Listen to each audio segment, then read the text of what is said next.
Welcome to the Knowledge, Values, and Skills assignment. For this assignment, I'm going to give you a detailed outline of the knowledge, values, and skills learned throughout Brookside School. For this assignment, I decided to make 4 videos. One on skill, one on knowledge, one on values, and this summary.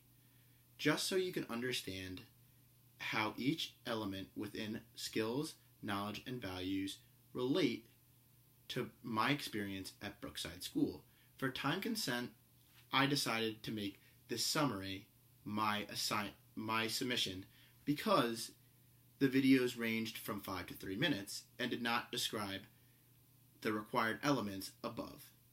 So let's begin with the important skills. The 3 most important skills at Brookside School are critical thinking, empathy, and active listening. Active listening is important because not all preschoolers can display their own feelings because they don't have the grasp of the English language. To even think about it, I don't even have the grasp of the English language. And it is difficult when I don't understand something to repeat myself.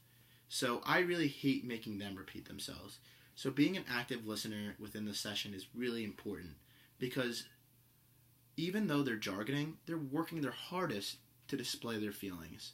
So if I can get any element out of it, I would like to make those assumption and help them get what they want. For example, if they jargon for a little bit and say the red balloon, most likely they want the red balloon in the room. So it is important to look for those elements and be an active listener when you're having a conversation with a preschool student.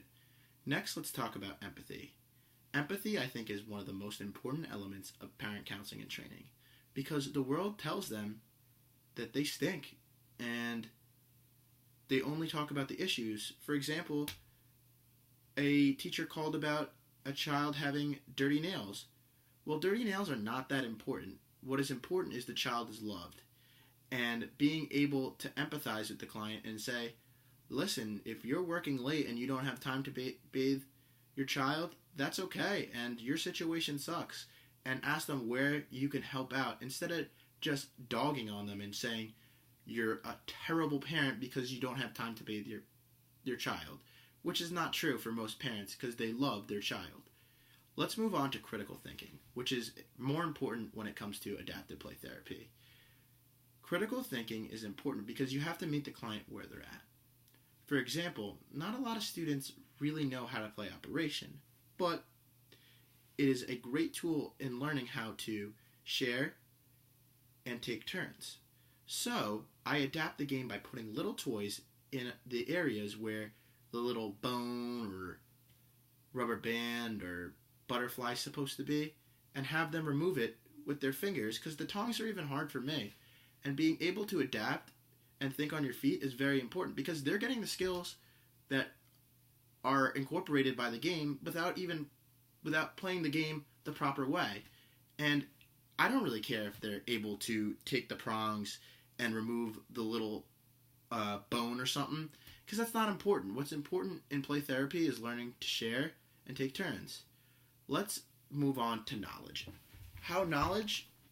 The most important knowledge I've learned is diversity. Not diversity within cultures or ethnicity, but within the areas. I learned that poverty is not the same. Poverty in Newark is not the same as poverty in Kingston. Poverty in Ellenville is not the same as poverty in, say, Saugerties. You need to do research and you need to understand elements. Like, for example, when we were dealing with a client from Ellenville, I didn't know that the resources are so far that you have to drive 2 miles out to go to the supermarket because that doesn't happen in Jersey. Because most towns in Jersey are suburbs of New York and there's resources all over the place and you have walking access. But that's not the case for all people. And it's important to know the diversity even within the Hudson Valley when you're working with clients. Let's move on to values. I think the most important value that I stated in my prior video is dignity and worth of the person because preschoolers are not usually appreciated for their intuition. they're usually told what to do.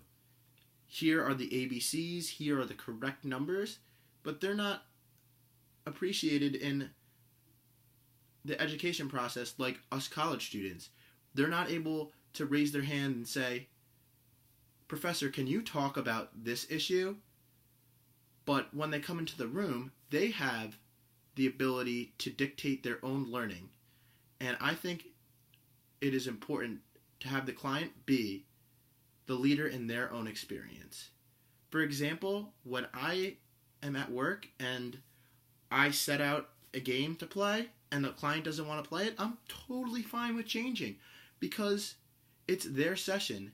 And if they're interested in something else, I can adapt the game because I'm able to think on my feet because that's a skill I've learned. And they're able to be enticed by their activity because it's an activity of their choice.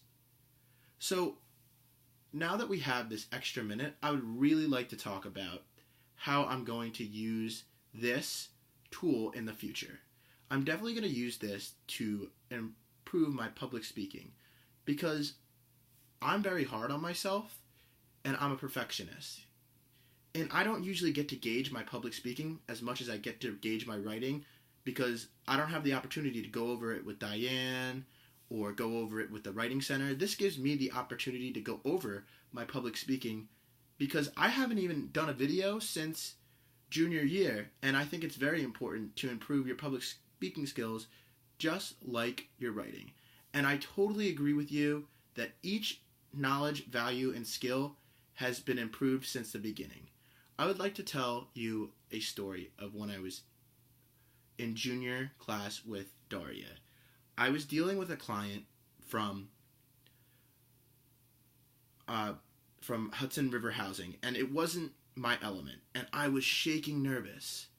And I was shaking nervous on the first day of Brookside School because I was worried I didn't have the knowledge, values, and skills to be able to address their issues. But learning to be calm and learning that I can do it has been the most important knowledge, value, and skill that I've learned throughout the process.